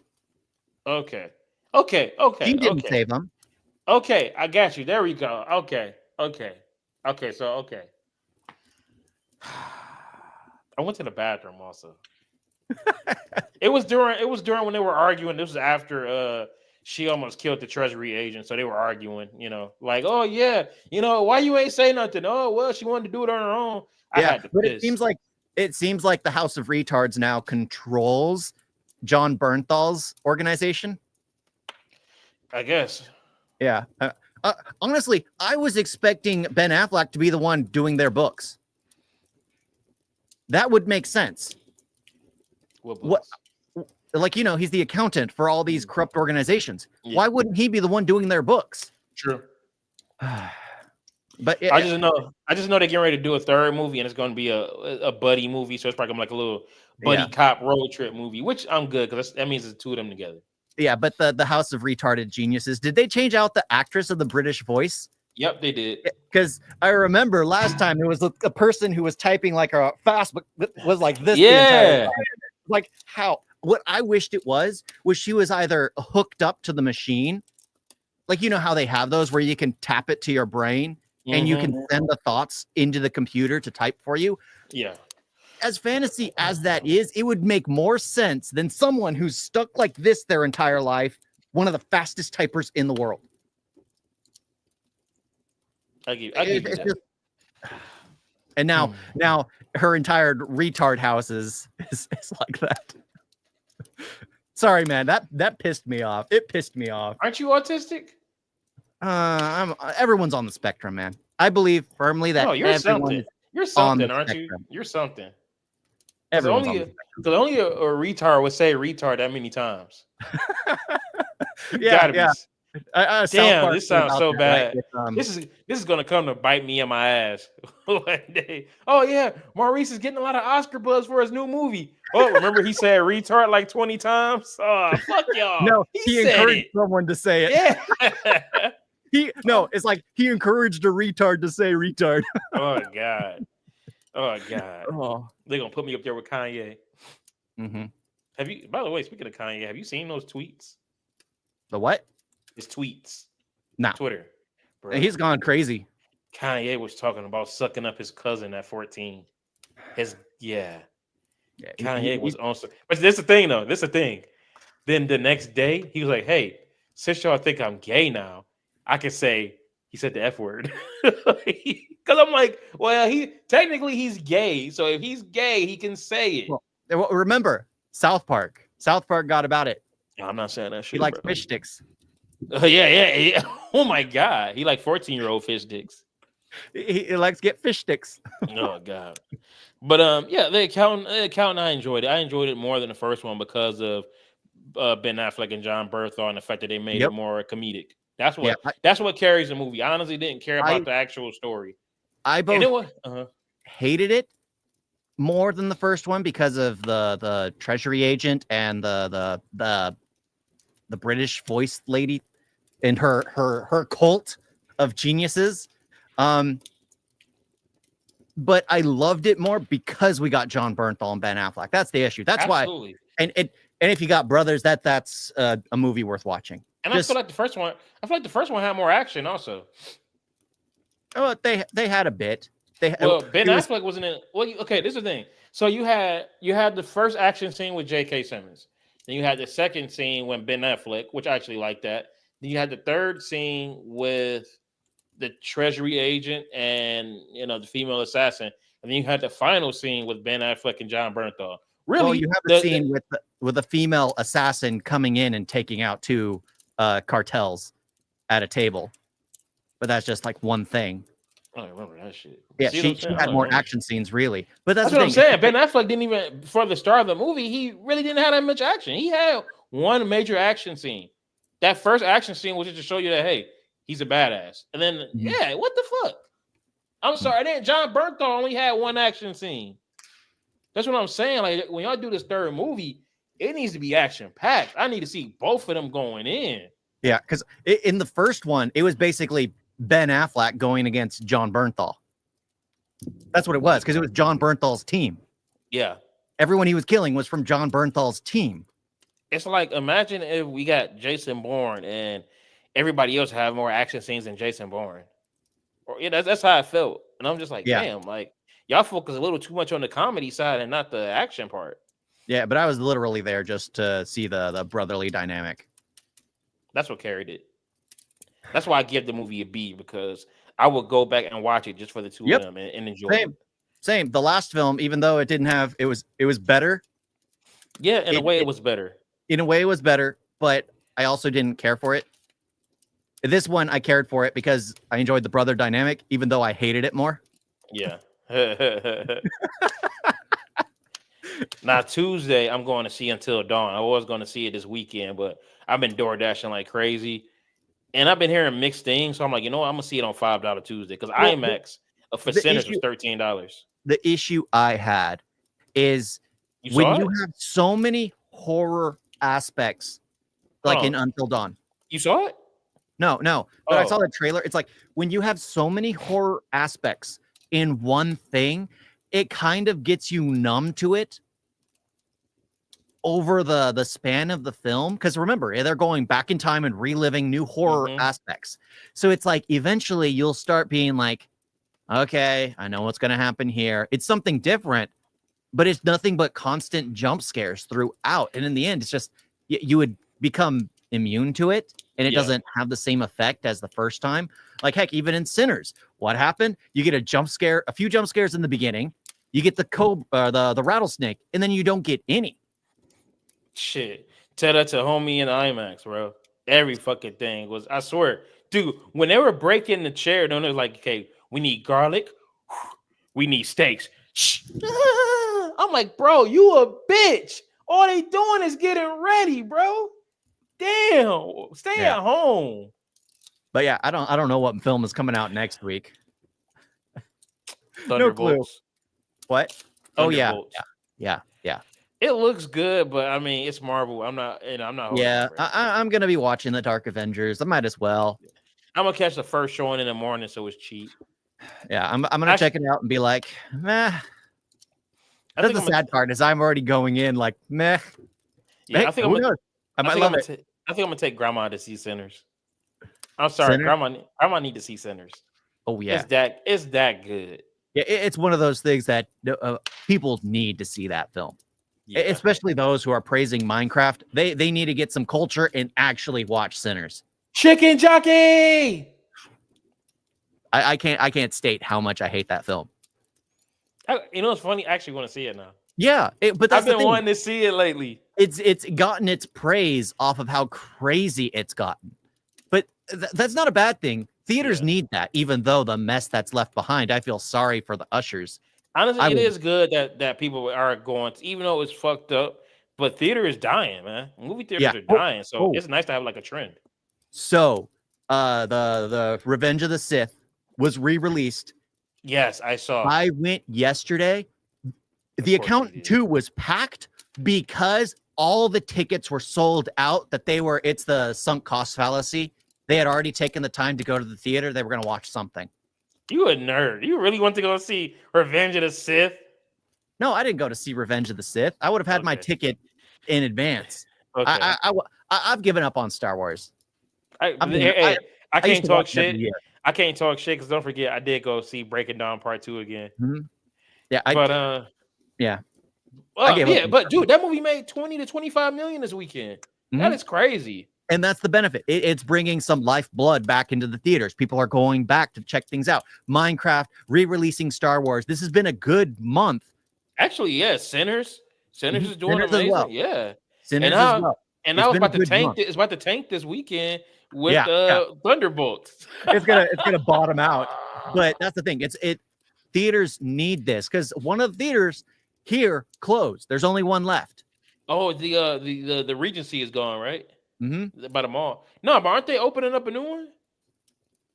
I'm hoping they open up an AMC, but right now, nope. I'm sorry, AMC sucks. At least the one. I need something different. I need something. Nah, I feel you. But if they do a whole remodel, it would be better. But like the IMAX I got now.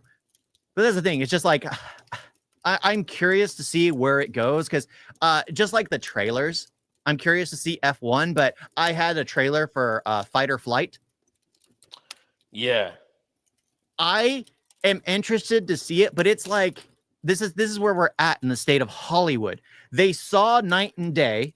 They watched the scene where Tom Cruise is getting a drink for Cameron Diaz, right? Yep.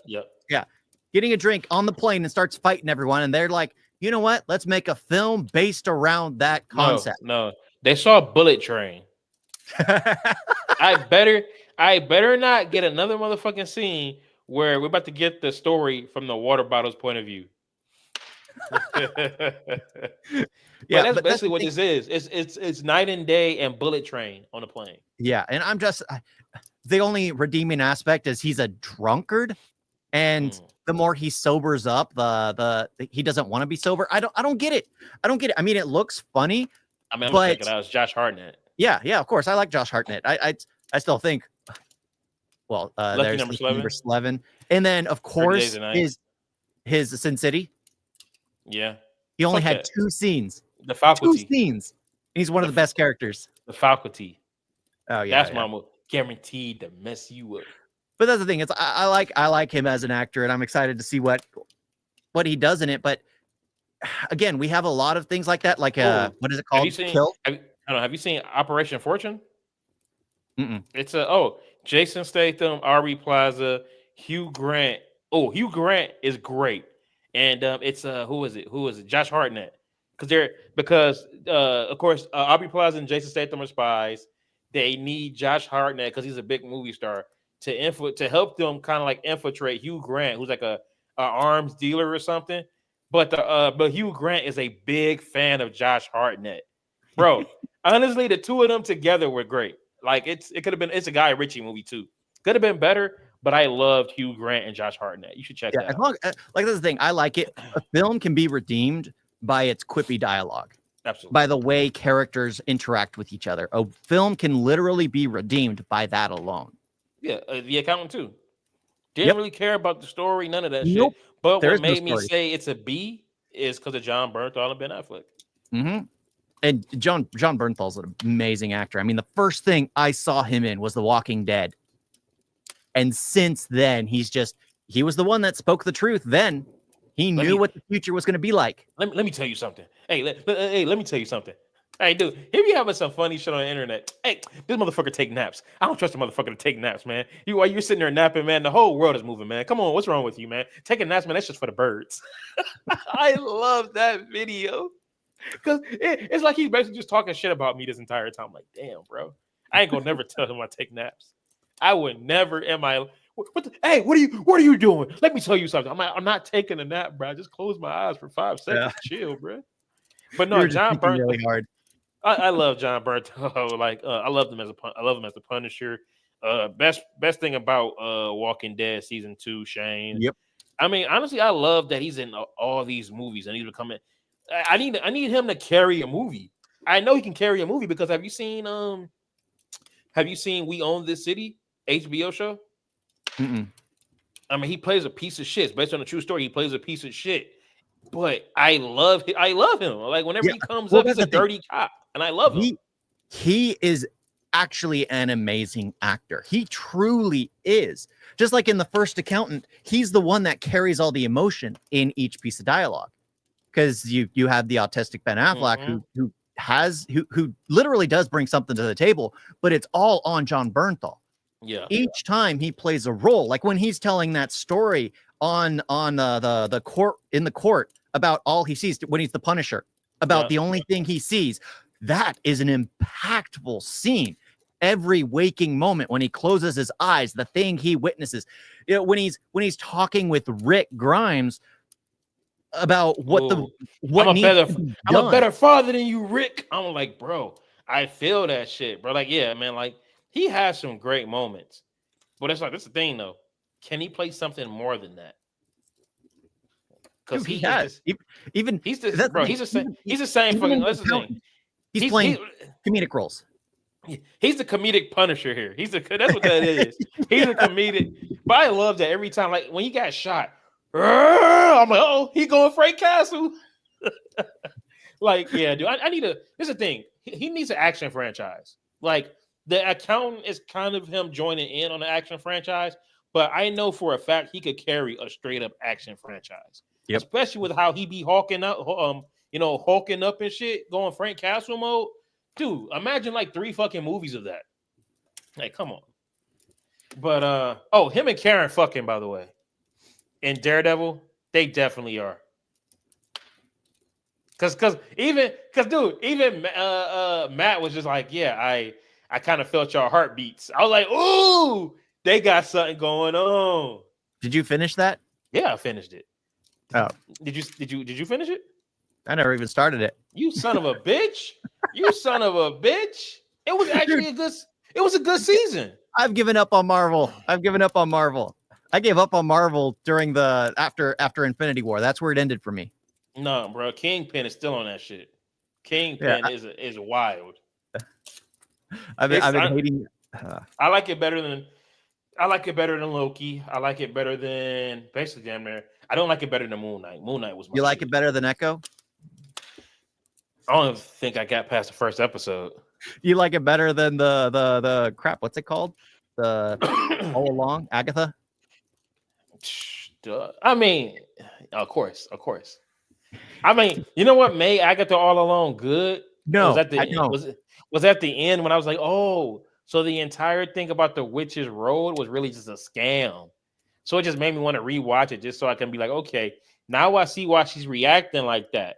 Now let me see how she really, handles that situation. Now that she knows all this shit is a scam. But honestly, Agatha All Alone, they could have kept that. Yeah, you liked it better than She-Hulk? Okay, I fuck everybody. I like She-Hulk for what it was. It was a comedy. So I enjoyed it like that. I can understand why people said it sucked, but I enjoyed it for what it was. But yeah, no, Daredevil was better. I got work. I got work. Yeah. But yeah, Sinners, best movie of the year so far. Honestly, I'm gonna just say I'm gonna give it like a 9.7. Yeah, like that's the thing. Every time you go back and watch it, you find something new. Mm-hmm. How interconnected it is. And the one thing that's making me respect it anymore, the media's hate for it. Why? I don't even think it's that they hating it. It's just the fact that they're trying to downplay its success. It's because it's raising the bar of what makes a good film. And the fact that it's black. Away from that. And let's be real. Also, it's because it's black. Yeah, Hollywood has gotten away from that, gotten away from good cinema. Like every now and then you get something good that comes out, but it's primarily now is the copy paste, or let's remake something that was once good, or let's make a sequel or prequel to something that has a massive IP, instead of just making something original that is a masterpiece. That's what Sinners is. Because this movie probably can hit 300 million within the next 2 weeks. It's already at, I think it was like 190.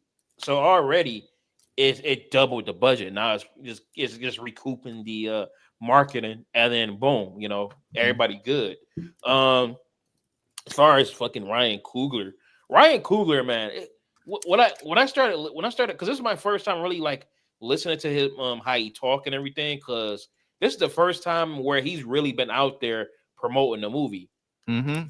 And hearing him talk, I'm like, man, he's just a nigga from the hood. The way he talk, he'd be like, oh yeah, so I got Michael B. Jordan, you know what I'm saying? And the way we do it, I'm like, that's a nigga from the hood. I probably know this nigga.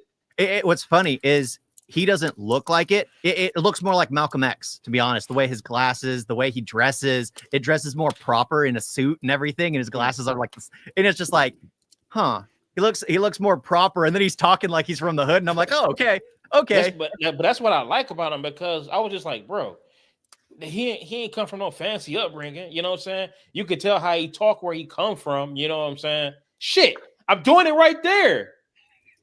I talk just like the nigga. So when I see that, I love that, because that shit inspired me to actually write a bunch. Because now I'm just like, okay, you know what? Let me start jumping and writing, because I mean, like, hell, bro, him right there, but just tell you that it don't matter where you from. You want something, you get it done. So I like Ryan Coogler a lot. I like Ryan, and he's well educated too. I think I forgot what he went to school for. Then they said like a doctor or something. And then boom, ended up coming out making movies. Because I was watching this whole his talk about like what formats to watch it in, which you should watch that. He's just talking about like what formats you can watch. He basically like breaking down what IMAX is, what this is, what that is. I'm like, I didn't even know a bunch of that stuff. Yeah, things that are like made for things, you need to watch it in those things. Things that are made for film, you need to watch it in film. Things that are made for IMAX, you have to watch it in IMAX. Things that are made just standard, you watch it in a standard theater. Because if you watch it in IMAX, it kind of doesn't do anything. It just absolutely. Yeah. But you should also watch Hot Ones, where it's Michael B. Jordan and Haley Steinfeld. Funny as hell. But my favorite of his 5 movies, I'm going Creed. I'm sorry. Creed is still number 1. I love that movie to death. Yeah, fool. I love Creed. I gotta prove myself. Prove what? That I'm not a mistake. Dude, that movie he had better dialogue in Black Panther. That movie made me true, but that shit hit. That movie made me fucking cry like 2 times in that movie. Even when Rocky was talking about how, you know, everything in his life is on the wall back there. So why am I still trying to live? I'm like, no, Rocco. I've been a big Rocky fan, so that's why it's number one. Mm-hmm. Then number 2 is Sinners, because I mean, come on, man. 2 Michael B. Jordans. Now, number 3 and 4, I don't give a fuck. Yeah, 2 Michael B. Jordans. 2 Michael B. Jordans. I love me some Michael B. Jordans. Mm-hmm. Number 3 is where it gets tricky because, okay, I'm gonna just say this. Number 5 is Wakanda Forever. It wasn't a bad movie, but yeah, I mean, the whole Chadwick Boseman thing kind of like threw it apart and shit like that. And then also you didn't have Michael B. Jordan in it that long. But 3, I want to say Black Panther because of Killmonger. 4 would be Fruitvale Station. The thing is, I feel like Fruitvale Station is a better movie, but what makes it number 4 is the fact that it's based on a true story and it's sad as hell. I cannot sit there. If I watch clips of it, I have to watch the good parts because I can't. Knowing what's about to happen at the end, I can't watch the movie in full. But Black Panther at number 3, clearly because of Michael B. Jordan. He owns that movie. That is his movie. He still should have been king because hell, T'Challa cheated twice. Yep. When Uncle Jimmy intervened, and then when the motherfuckers homie from over there, M'Baku intervened. Y'all can't keep intervening and say, "Oh yeah, I'm not dead." Bro, you had like 3 lifelines. That don't count. So yeah, that's where I'm at with his movies. Yeah, I still think Sinners is number 1. Mainly because I could rewatch that and always get something out of it. Always. Black Panther, honestly, I'd rather watch what is it? Thor Ragnarok? Oh, me too. Because Black Panther Ragnarok is great. Yeah, but they're the same film. They're exactly the same. A family member comes back to take power. It's just you have the sun is going real low scenes, and you have all the comedic moments in Thor Ragnarok. The only thing that makes Black Panther good is Michael B. Jordan. That's it. In all honesty, that is it. They could have done so much more, but they didn't. I think they were afraid to do some things, or who knows. But Michael B. Jordan is what carries that film. And it's literally the same thing as Ragnarok, which is why Sinners, it is a unique, absolutely unique experience. I have not come across something that I can even compare it to, because it's just from dusk till dawn. From dusk till dawn. Come on, man. From dusk till dawn. You got the son of a preacher. I don't know. You got the preacher man. In most, you got the preacher man. You got the two criminal brothers.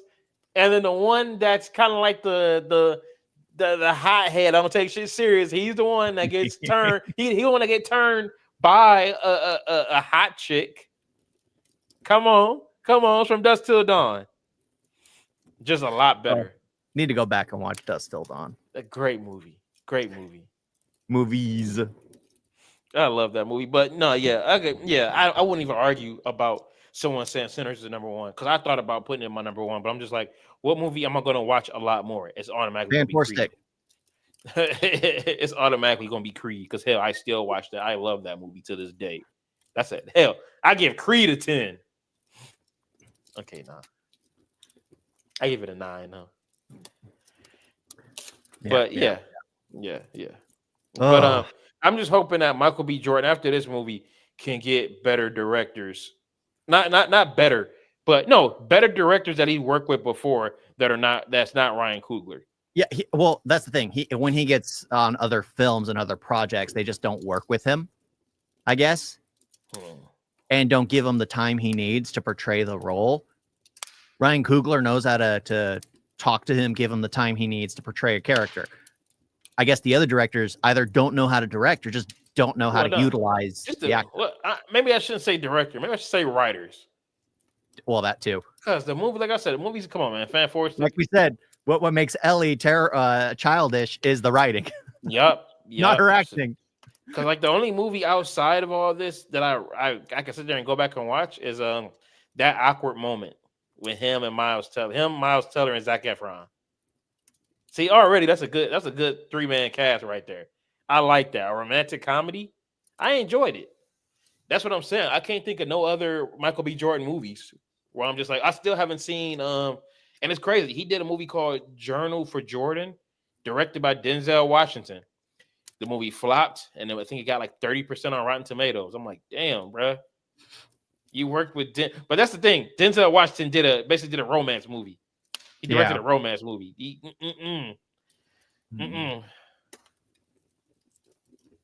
So yeah, but yeah, it's been almost 2 hours, man. I got work in the morning. Yeah. But yeah, what the fuck was that? What the fuck we was you been hanging around them Indians too much? This motherfucker said, "Wait there." What the fuck? We all done here. We all done here. I was about to say some other stuff, and I was like, "Oh, we could talk about it after the stream." Yeah. But what is coming up? Thank y'all for watching. Yeah, Thunderbolts. Yeah, thank y'all for watching. You can follow me on YouTube at your boy Maurice. Same thing with my TikTok and my Instagram. Yeah, same thing for me. Your boy Maurice. Toodles. Peace. Oh, it feels so weird saying that, man. I know, right?